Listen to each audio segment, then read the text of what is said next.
Hello, friend.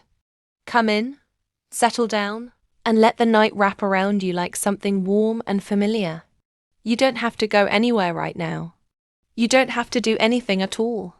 Just breathe, and let your body sink into wherever you're resting. And let me tell you a story.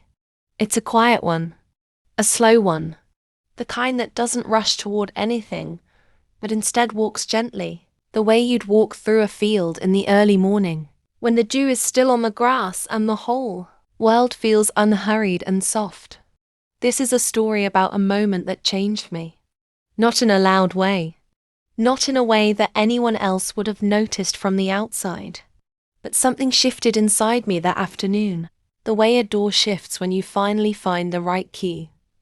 Slowly, with a soft click, and then everything opens just a little wider than it was before. My name is Earl Joseph Maddox. And at the time this story begins, I had been driving a city bus for going on 11 years. I want you to picture me, if you can. I'm not a tall man. Never was. I'm somewhere around 5'8" on a good day, with wide shoulders that came from years of hauling things before I got the bus job, and hands that are a little rough at the knuckles from the cold winters we get here in this part of Ohio. I've got a face that people have always described as calm, even when I wasn't feeling calm inside. My mother used to say I came out of the womb looking like I'd already made peace with something.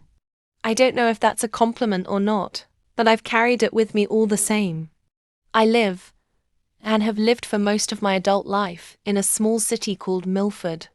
It sits in the central part of Ohio, the kind of place that doesn't have a famous skyline, or a landmark that people drive hours to see.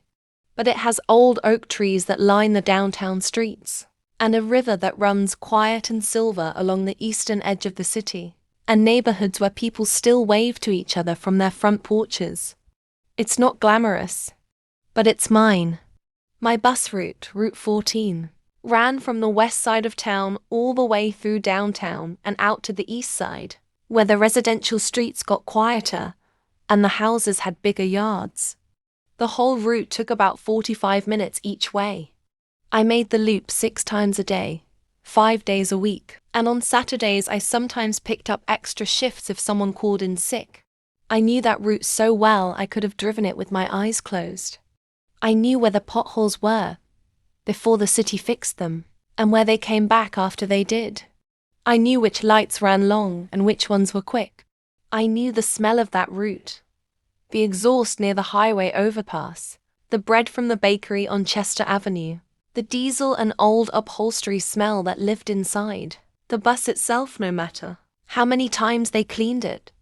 And I knew the people, not always by name, but by face, by habit, by the time of day they boarded.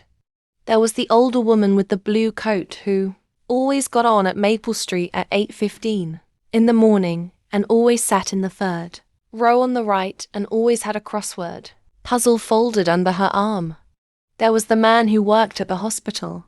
I think he had that way about him, tired and careful at the same time, who rode all the way to the end of the line and never once looked up from his phone but always said thank you when he got off. There were school kids and mothers with strollers, and teenagers who sat in the back and played their music just soft enough that I couldn't technically complain. I loved those people, in the way you can love something that is simply and consistently part of your life. I didn't know most of their stories, but they were part of my days and I was part of theirs. And there's a kind of love in that, I think. A quiet, unspoken one. I should tell you a little about where I was in my life at the time, because I think it matters to understanding why that afternoon with the little girl touched me the way it did. It was October, a Wednesday in October, and the leaves had been turning for a couple of weeks already. I remember that because the oaks on Birchwood Avenue had gone a deep, coppery red that year, and every time I came around that bend in the afternoon light, the whole street looked like it was glowing from the inside. Ohio autumns can be grey and heavy and cold, but that particular October was the gentle kind, the kind with warm afternoons and cool evenings and air that smells like wood smoke and something sweet and faintly spiced. like the world is slowly wrapping itself up for the winter. My life at that point was, well, it was steady. That's the best word for it. Steady. Not unhappy, exactly. But not full either. I had been through a divorce about 4 years before. Nadine and I had been married for 9 years, and the ending of it was not dramatic. There was no single terrible moment. It was more like a slow fading, the way a photograph fades if you leave it in the light too long. We still spoke sometimes. We were civil. We had no children, which was its own kind of grief, one we never quite talked about directly, but that lived between us in the years before the divorce, like something we had both agreed not to look at directly. After the divorce, I moved into a small apartment on the second floor of a house on Elm Street. The landlord was a retired schoolteacher named Mr. Papadakis, who lived downstairs and left loaves of homemade bread on my doorstep every few weeks without explanation or ceremony. The apartment had 2 windows that faced east, so the mornings were bright, and a radiator that clicked and hissed in a rhythm I had come to find almost comforting. I had a cat named Biscuit, who was orange and indifferent and perfect company for a man living alone. My days were structured. I woke at 5. I made coffee, the same brand, the same way every morning. I drove my route. I came home. I made dinner, something simple. I read for a while. I slept. There was a peacefulness to it, honestly, but also a kind of loneliness that I didn't like to examine too closely. The feeling that the days were passing gently, but also without much weight to them, like water through open fingers. I'm telling you all of this because I want you to understand who I was that Wednesday in October, when everything about an ordinary afternoon became something I would think about for the rest of my life. It was the 3:40 run. The afternoon route. The time of day when the light turns golden and a little slanted, when it comes through the bus, windows at an angle, and makes everything look warmer and softer than it actually is. The bus was about half full. The after-school crowd had started to thin out. Most of the school kids got on between 3:10 and 3:30, and by 3:40, the remaining passengers were mostly adults, heading home from work or errands. I remember the weather that afternoon so clearly. The sky was that deep, particular blue that you only get in autumn, the kind that looks almost painted, and there were small clouds moving slowly from the west. The temperature had dropped a little from the day before, and there was a wind that came in steady and cool. The kind of afternoon that makes you want to pull your jacket a little tighter, but doesn't make you miserable. Just reminds you that the warm season is past and the world is settling in. I had just left the stop at Central and Fifth, which is one of the busiest stops downtown, near the library. A few people had gotten on, a few had gotten off, and I was pulling back into traffic when I noticed her. She was standing at the next stop, which was about a block and a half ahead, outside the old hardware store that had closed down and been turned into a children's after-school program. She was small. I couldn't tell her age from that distance, but she looked small, and she had a backpack that seemed almost too big for her, the kind that kids carry when someone has packed it with too many things and the straps hang a little low. She was wearing a purple jacket and had her hair in 2 braids that came down over her shoulders. As I got closer, I could see that she was crying. Not the loud, dramatic kind of crying. The quiet kind. The kind where you're doing your best not to cry, but you can't stop, and your whole body is trying to hold it in, even as it keeps coming out. Her shoulders were hunched a little, and she had one hand up near her face, and even through the windshield I could see that her cheeks were wet. She was alone at the stop. Completely alone. She didn't raise her hand to signal the bus. She was just standing there, crying quietly, looking at the ground. I pulled up to the stop and opened the doors. She didn't move at first. I waited for a moment. "You getting on, sweetheart?" I called out, keeping my voice soft. She looked up then. Her eyes were red and puffy, and there were tears still running down her face. She looked at me for a moment with the expression that children get when they're trying to decide whether a stranger is safe. That careful, assessing look. Then she took a few steps forward and climbed up the steps. Slowly. She stopped just inside the door, at the fare box, and started digging in her jacket pocket. I watched her pull out a few coins and count them in her palm. She counted them again. A small crease appeared between her eyebrows. "I don't have enough," she said. Her voice was very quiet, just above a whisper. "How much do you have?" She opened her palm. There were 3 quarters and a dime and a few pennies. The fare on Route 14 was $1.50. "That's all right," I said. "Go ahead and sit down." She looked up at me again with that careful look.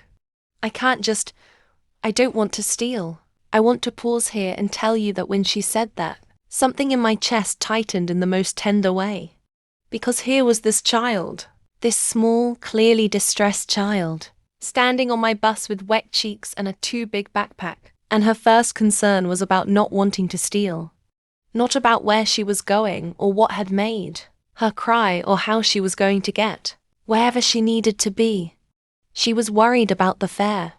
"You're not stealing," I said. "I'm inviting you. There's a difference. Now go ahead and sit down. You can sit right there." I nodded toward the seat closest to the front, just behind the yellow line. She hesitated one moment.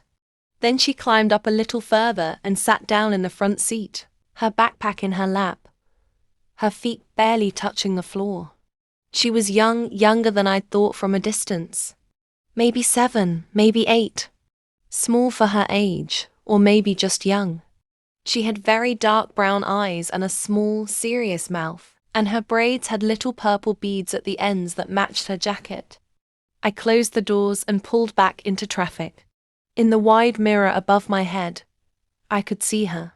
She was sitting very still, looking out the window, and every few seconds, she would take one of those shuddering breaths that children take after they've been crying for a while. The kind where the breath catches on the way in, like a hiccup. I gave her a few minutes. I didn't want to rush her. I didn't want to make her feel like she owed me an explanation or a performance of being okay. So I just drove, and I let the bus roll on through the autumn afternoon, and I let her sit. After a few minutes I said, quietly, just loud enough for her to hear over the engine, "You don't have to tell me anything, but if you need help getting somewhere, I can try to help you figure it out." She didn't answer right away. She kept looking out the window. Then she said, "I don't know which stop to get off at. Where are you trying to go?" "My grandma's house." "On Fernwood?" She paused. "I've been there before, but not on the bus." "Fernwood Avenue?" "I think so. It's near a park. There's a park on the corner." I knew exactly where she meant. Fernwood Avenue ran parallel to Riverside Park, about 6 blocks east of downtown. It was on my route. It would have been about 8 more stops from where she'd gotten on. "I know where that is," I said. "I'll let you know when we get there." She nodded, very small and serious. Then she said, "Thank you." Of course, we rode in quiet for a while.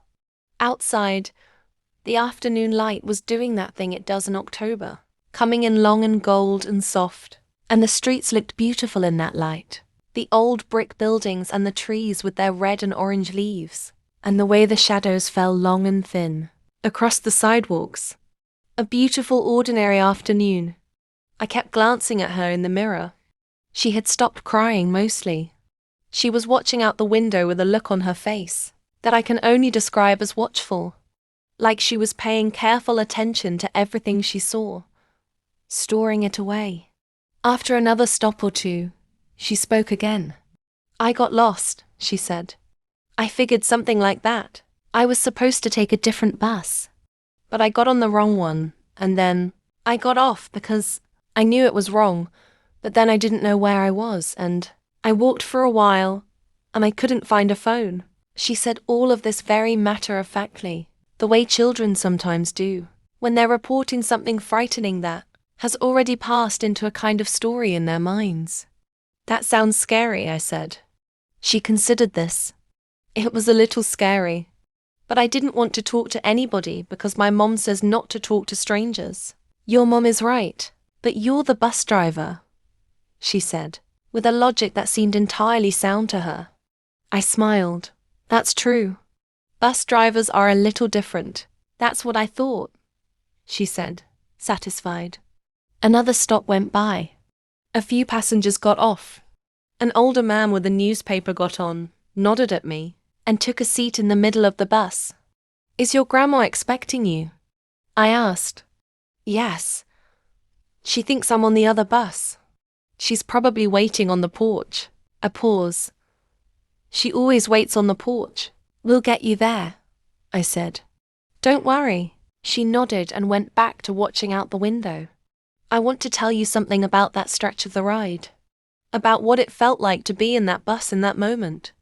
The afternoon light was coming through the windows on the right side, and it was falling across the front of the bus in long, warm panels. The engine was doing its low, steady hum. There were maybe 10 other passengers on the bus, each in their own world, each looking at phones or out windows or at nothing in particular. And there was this small girl in the front seat with her purple jacket and her braided hair and her too big backpack, riding quietly through a city she didn't quite know, trusting the bus driver to get her where she needed to go. There was something about the ordinariness of it.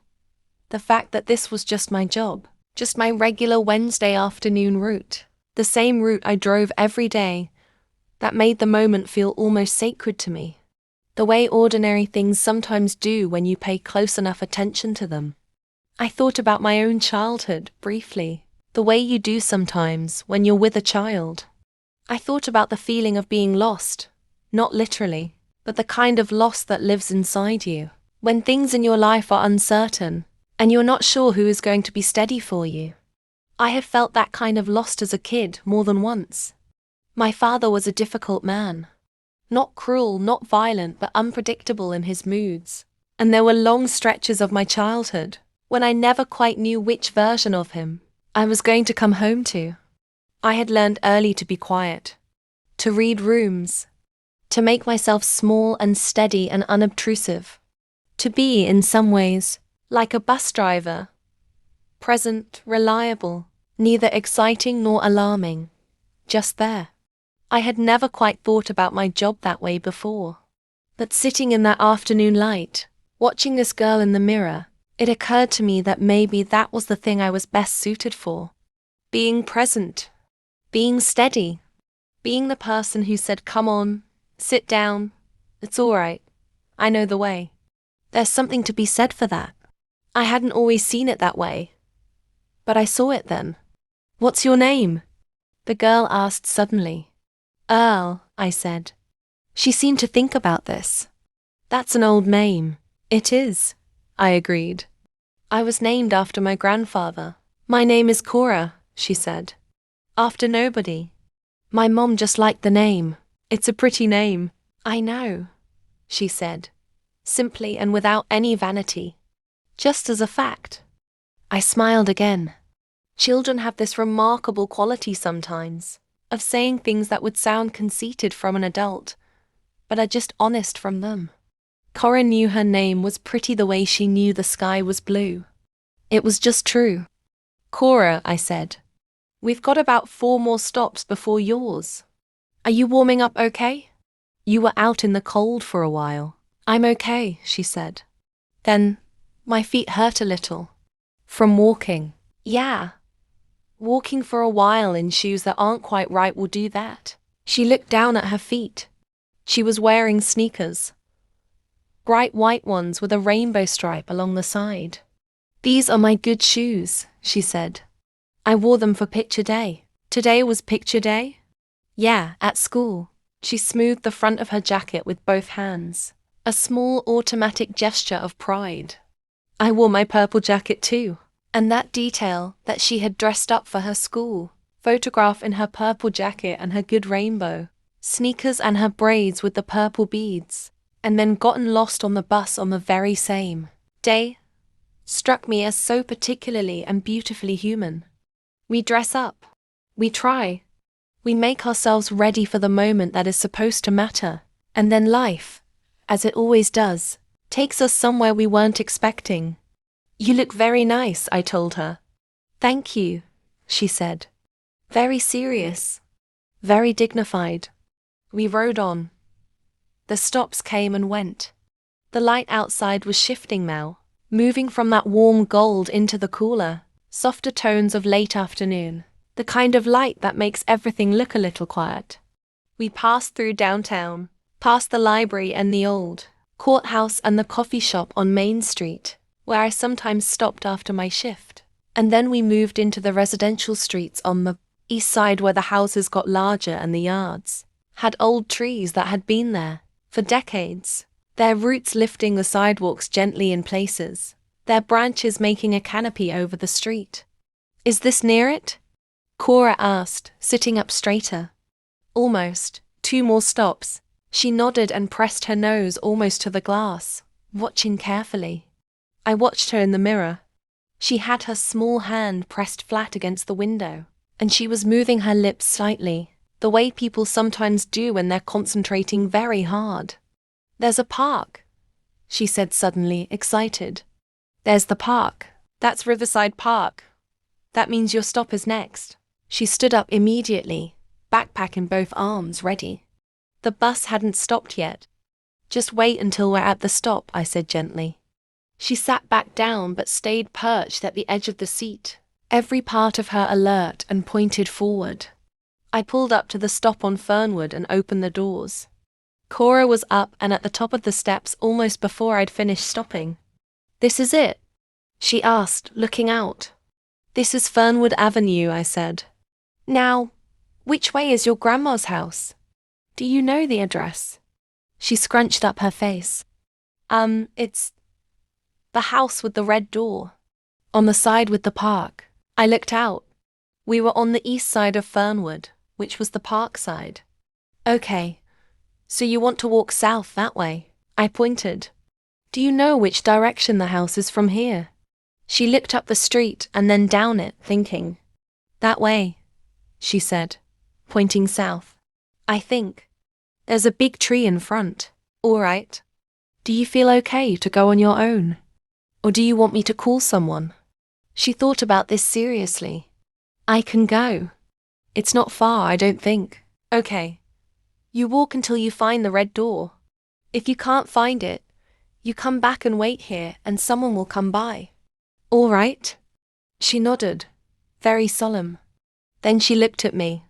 She had very dark, serious eyes, and for a moment she just looked at me with a steadiness that was a little unusual in a child that young. Like she was making sure she was going to remember my face. Thank you, Earl, she said, for letting me on even though I didn't have enough money. Anytime, I said. She turned and went down the steps. I watched through the open door as she stepped onto the sidewalk and looked both ways and then started walking south, her backpack on her back, her purple jacket bright in the fading afternoon light. She walked with purpose, steady little steps, not rushing, but not hesitating either. I had to close the doors. I had a schedule. I had other stops to make and other passengers who needed to get where they were going. So I closed the doors and pulled back into traffic. But I watched in my side mirror for as long as I could, until Cora, small and purple and purposeful, disappeared around a bend in the street. I want to tell you what I felt in that moment. It wasn't a dramatic feeling. It wasn't the kind of thing that takes your breath away, or makes your heart pound. It was much quieter than that. It was more like the feeling you get when you set something down that you've been carrying for a while, and you didn't realize how heavy it was until you're not holding it anymore. A kind of release. A kind of lightness. I had been carrying something, I think. A low-grade sadness that I had gotten so used to that I had stopped noticing it. The hollowness of the days. The feeling of going through the motions of a life without quite being rooted in it. I had been functioning. I had been reliable, the way my bus was reliable. But somewhere in the years after my marriage ended, and before this particular Wednesday, I had started to feel like a vehicle rather than a person, like something that carried other people's lives, while my own sat parked somewhere, waiting. But Cora with her purple jacket and her picture day shoes and hair, absolute certainty that bus drivers were a little different from regular strangers, that they could be trusted. She had gotten on my bus with wet cheeks and no money and a vague description of where she needed to go, and she had trusted me to get her there. And I had. That was all it was. A simple thing. A thing I did every day in some variation or another, helping people get from where they were to where they needed to be. But that afternoon, that October Wednesday, it felt like something. It felt like enough. It felt like it mattered. The way simple things matter when you see them clearly. I finished the rest of my shift. I made my stops. I brought people home. I said good evening to the regulars, and thank you to the woman in the blue coat, who always had her crossword, and nodded to the tired man, who was probably a nurse or a doctor or some kind of healer, returning from a long shift at the hospital. And when I finally pulled the bus into the depot at 6:30, and I turned off the engine and sat for a moment in the sudden quiet, I felt, for the first time in a long time, like myself. I went home. I made pasta, something simple with olive oil and garlic and whatever vegetables I had left in the refrigerator. I sat at my kitchen table and ate it slowly, looking out the window at the evening, at the way the streetlight on Elm Street made a little golden circle on the wet pavement, because it had rained a little while I was cooking and the street was damp and reflective. Biscuit jumped up onto the chair across from me and watched me with his orange, unimpressed eyes. The radiator clicked and hissed its familiar rhythm. I thought about Cora. I wondered if she had found the red door. I was almost certain she had. She had that quality of someone who would find what they were looking for. That particular small child determination. That is one of the most quietly amazing things about being human. But I thought about her anyway, the way you think about the people who move through your life briefly, but leave something behind. A warmth. A small lasting impression. I thought about what she had said. I don't want to steal. Standing there with her 3/4 and her dime and her pennies, worried about being honest even in the middle of being frightened and lost. Something about that stayed with me. The way children sometimes carry an integrity that adults have to work to maintain. And I thought about what she had said about bus drivers being different, being trustworthy in a way that regular strangers are not. And I thought about how I had spent 11 years driving this route, being that steady presence, being the person who knows where all the stops are, and opens the doors and says go, ahead and sit down, and how I had, somewhere along the way, stopped thinking of that as anything particularly meaningful. It had become just what I did. Just the job. Just the route. But it wasn't just the route. It was never just the route. Every person who had ever boarded my bus had been, in some small way, trusting me. Trusting me to drive safely. Yes. But also trusting me to be there. To open the doors. To be consistent and present and reliable in the small, unglamorous way that buses are and bus drivers have to be. They trusted me the way you trust a river to stay in its banks, the way you trust a lamp to give light when you turn it on, the way Cora had trusted me without even quite knowing. She was trusting me because I was the bus driver, and bus drivers were different. I didn't sleep badly that night. That's worth saying. I slept the way you sleep when something has settled inside you. When a question that has been sitting at the back of your mind has found, at least for now, a quiet answer. The radiator ticked. Biscuit arranged himself at the foot of the bed. Outside, the October wind moved through the oak trees on Elm Street, and the leaves came down slowly, one at a time, turning in the lamplight. I think about Cora sometimes, even now. Even years later. She would be, let me think. She would be maybe 12, 13 by now if my memory of her age was right. Old enough to have left behind the rainbow sneakers and the picture day braids. Old enough to know the bus routes without any help. I wonder if she remembers. I wonder if that afternoon is just a hazy memory for her, the kind that doesn't have a clear shape or meaning, that sits somewhere warm and safe, in the back of the mind, like something that happened in a dream. I wonder if she would recognize me if she saw me. I didn't make any grand changes after that day.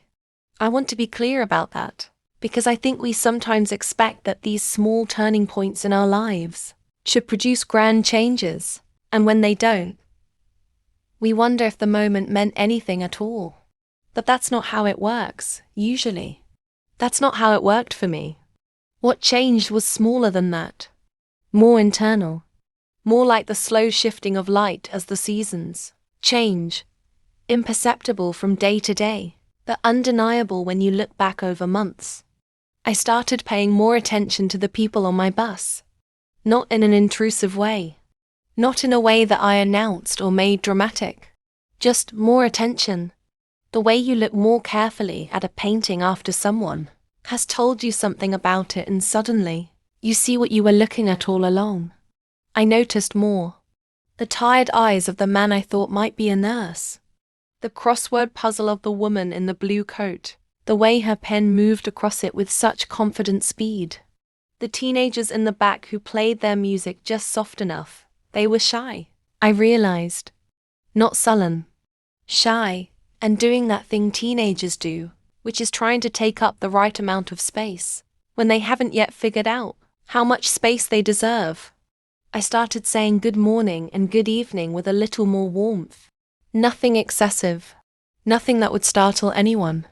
Just a little more of myself, a little more present, a little less like a vehicle and a little more like a person. And something shifted, slowly, in the shape of my days.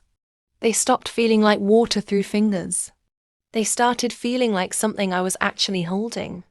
I don't know if I would go so far as to say that Cora saved me.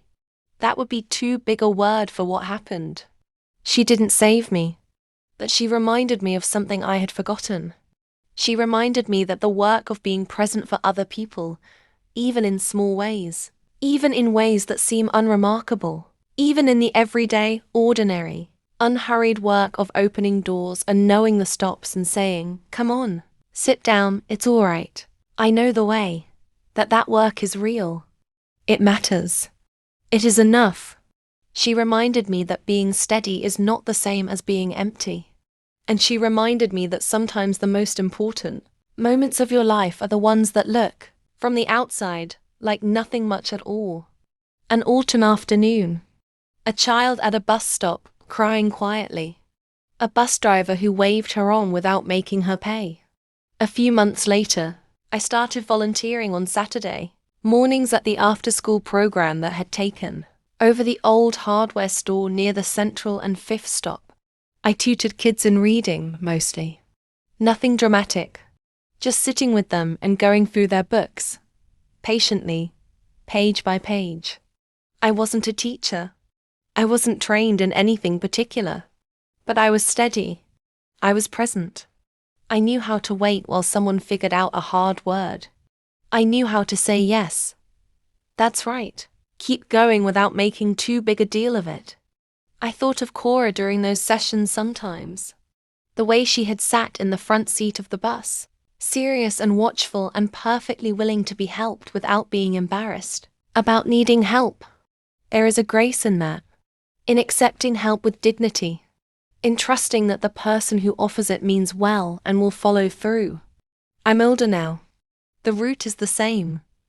They've been promising for years to expand it eastward, and maybe one day they will, but for now it's the same Route 14, the same loop, the same 45 minutes each way. The leaves on the oaks on Birchwood Avenue still go that deep copper red every October. The bakery on Chester Avenue still sends its bread smell out into the street. Some of the passengers have changed. The woman in the blue coat retired from her crossword puzzles, or moved, or simply stopped taking the bus. I don't know which. The man I thought was a nurse, I eventually learned, was an oncologist at the hospital. He told me once, getting off at his stop, that he took the bus because he liked having 40 minutes where he didn't have to make any decisions. I understood that completely. The teenagers in the back have grown up and been replaced by other teenagers, shy in the same way, taking up the same uncertain amount of space. And occasionally, more occasionally than you might think, someone gets on who doesn't have enough for the fare. And I always say the same thing. Go ahead and sit down. You can sit right there. There is a difference between stealing and being invited, and I should know, because a small girl in a purple jacket taught me that years ago, on an October Wednesday, when the leaves were turning copper red and the light was coming in long and gold through the windows. I don't know why I'm the one telling you this story. I'm not a remarkable person. I've never done anything that would make the evening news. I've never been anyone's hero in a conventional sense. I am a man who drives a bus in a city in Ohio, and I have done this for going on 20 years now, and most of my days are quiet and ordinary and go largely unnoticed by the world. But I think about Cora. I think about what it meant to her to have someone open the doors and let her in on a cold October afternoon when she was lost and frightened and had wet cheeks and not quite enough change. I think about how small the gesture was and how large the effect of it felt, at least to me, years later, still rippling out in small and quiet ways. And I believe, actually, that this is how most of the good in the world moves. Not in great sweeping dramatic moments, but in small ones. In the opening of doors. In the steadiness of people who show up every day and do the quiet work of being present. In bus drivers who know the stops. In grandmothers waiting on porches. In children who walk with purpose through an autumn afternoon toward a red door they haven't quite found yet but are certain they will. So if you are someone who does quiet work, if you are someone whose goodness moves in small, unhurried ways that don't often get noticed, I want you to know that it matters, that it lands, that somewhere, sometime, a small girl in a purple jacket remembers that someone opened the door for her, and she carries that with her, and so does he. That's all. That's the whole story. And now, friend, let the story settle in around you like something soft and warm. Let the bus engine hum its low note in the back of your mind. Let the October light come in golden through whatever window you're imagining. Let the evening settle in around the edges of things. You don't have to go anywhere. You don't have to do anything. You've arrived. You're exactly where you need to be. The leaves are turning. The street is quiet. Somewhere, a grandmother is waiting on a porch. And the bus has brought everyone safely home. Sleep now, gently, slowly. All is well.